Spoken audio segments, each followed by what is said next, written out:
Thank you. If you all would remain standing for just 1 second before I begin our talk here about the urgent business of building a better future for our state. There's some really important people here in the gallery and in the audience with us. I ran into the family of Officer Christopher Nicholson, a Smithburg officer who died in the line of duty protecting us. And in addition to that, we're joined by the family of Maryland Transportation Authority Police Corporal Courtney Brooks, who was tragically taken from us. And we thank you for being here as well. And our hearts go out to you, and we'll never be able to repay the debt of gratitude we owe you. But we thank you for being here. You know, my friends, over the last year, 4 state and local law enforcement officers and 1 firefighter gave their lives in the line of duty, and 20 of our sons and daughters gave their lives for us fighting in Iraq and Afghanistan. So I ask you to just join me before we talk here in a moment of silence in their honor.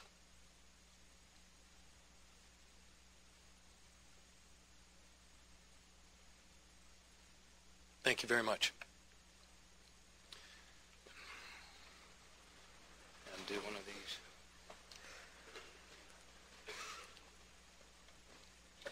Thank you. Mr. Speaker, Mr. President, Mr. Chief Judge, Mr. Attorney General, I think the governor had it Mr. Comptroller. You know, the challenges are now with Maryland's families. He certainly was going on about a lot of programs and things like that, but you know, when we have the economy doing what's happening at the national level, here you have yesterday the national government now talking about an economic stimulus package. And what did we do? We just penalized Maryland's households and taxpayers pretty severely after the special session. So, you know, it was I guess a better received speech than his speech at special session. But still, I think there was a lot of bitter pills there. Senator, there have been a lot of people who've been talking about this governor's popularity after the special session. I know you've been watching those numbers. Let's talk about how he tries to get his legislative agenda in this kind of environment. Well, and again, that's exactly what he's trying to propose an antidote to, or that his poll numbers are so low. And so he was trying to move forward, I think, with an awful lot of programs that we had. But again, back to Maryland's families, back to the pain that they're now having to deal with. He did touch on, you know, the housing crunch, the financing crunch with that. He touched on the fact that food prices and cost of living is just going up across the board, energy, gasoline, everything else. And now at the same time, basically whatever economic stimulus the federal government may pass to us, what's going to happen? The state of Maryland very well may end up taking it all. Senator, any items in the governor's agenda where you feel the Republican caucus can work with the administration? I think we were very supportive as he came up on the idea of the DNA fingerprinting, trying to expand some of that. Certainly also anything dealing with public safety. You know, I know that was something that we're all concerned about, and it crosses borders, it crosses socioeconomic scales, and juvenile justice. We certainly want to see lots of improvements there, but you know, it's a tough road to hoe, but there's some difficult choices that need to be made. Where would a Republican agenda for this session differ? Well, again, what we're trying to do is look at critically without blaming or casting aspersions or casting blame on previous administration or administrations, and that a lot of these things are systemic, they're endemic, and have to be addressed, whether it's dealing with our farms, making sure that the family farms are viable, therefore ensuring that land is preserved, back to crime. You know, that's something that we are all very cognizant of, and I think that's where we're looking for some common ground. Senator, everybody's been talking about energy. You know that this legislature had to deal with it and didn't really come to a conclusion, and now we found out that looks like we're going to get hit with another big bump in increase. I know that's been a real stickler point with you and many of your colleagues. Mm-hmm. What do we do in this process? Well, I think what the stickler point that we've been very concerned about was during the election it was politicized. There are some very difficult challenges that we had to surmount.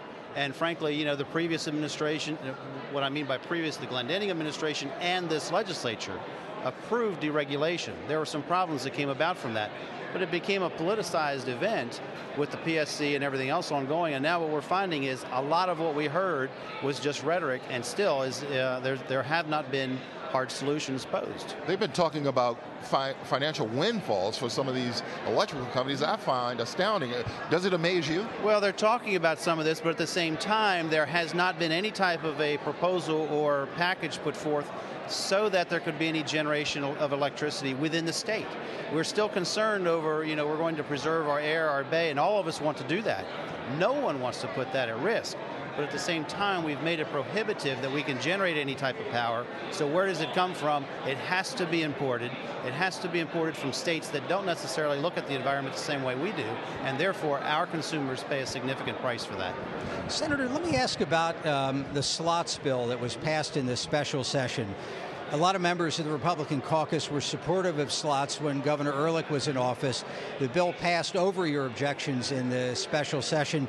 Setting up this referendum, how would you urge your constituents to vote on that now that it's going to be on the ballot? Well, there's some very serious issues when you deal with slots, and our objections to it was it should not be compressed and dealt with in a special session.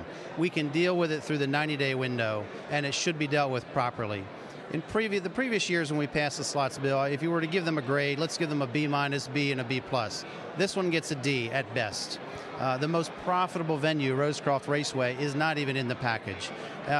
Originally, a lot of us were advocating that slots would stay at racetracks. Only 2 racetracks are named in this. So we'll have to see where that ends up. I don't know that it's going to necessarily pass, but yet there's some programs that are very heavily dependent upon it. How are you personally going to vote on that in November? Oh, I don't like the package that we've put forth on that, and I don't know that I'm going to vote for it. I certainly want to help out the racing industry, but this doesn't do it. Senator David Brinkley, thanks very much for being with us. And that will conclude our live coverage of the governor's State of the State address from Annapolis.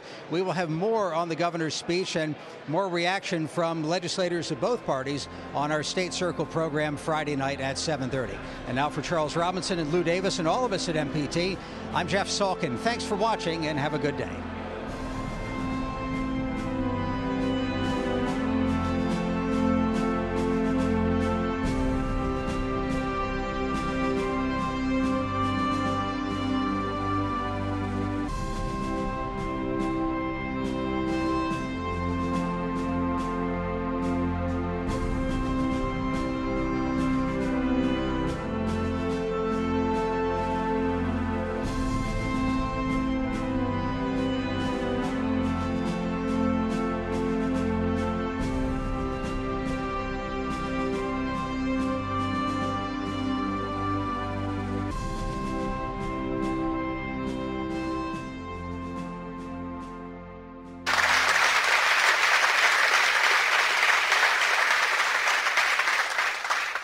In conclusion, my friends, the most important days in life are not always the easy days. As we work our way through the important and difficult days ahead, let's not forget the good that God has given us in our lives, of our families, of our friends, of our neighbors, and all of the people in this state where our diversity is our strength, that we call home, our fellow Marylanders. Let's stay focused on the fact that people are counting on us to make these tough times more bearable. Let's work together regardless of personality, regardless of party or place, to face the challenges ahead. We know that Maryland is a stronger state than most. We can get through these tough economic times more quickly than other parts of our country, but only if we continue to come together to protect the priorities that make us strong. We come here to make a positive difference for our neighbors. That's why we come here. That's what Senator Britt did, and that's what Delegate Lawton did. And that's what we're going to continue to do. We must take it from here, Bishop Muse, striving to do all that we can for the working people we have the privilege to serve and the one Maryland that we carry in our hearts. God bless you all, and thank you.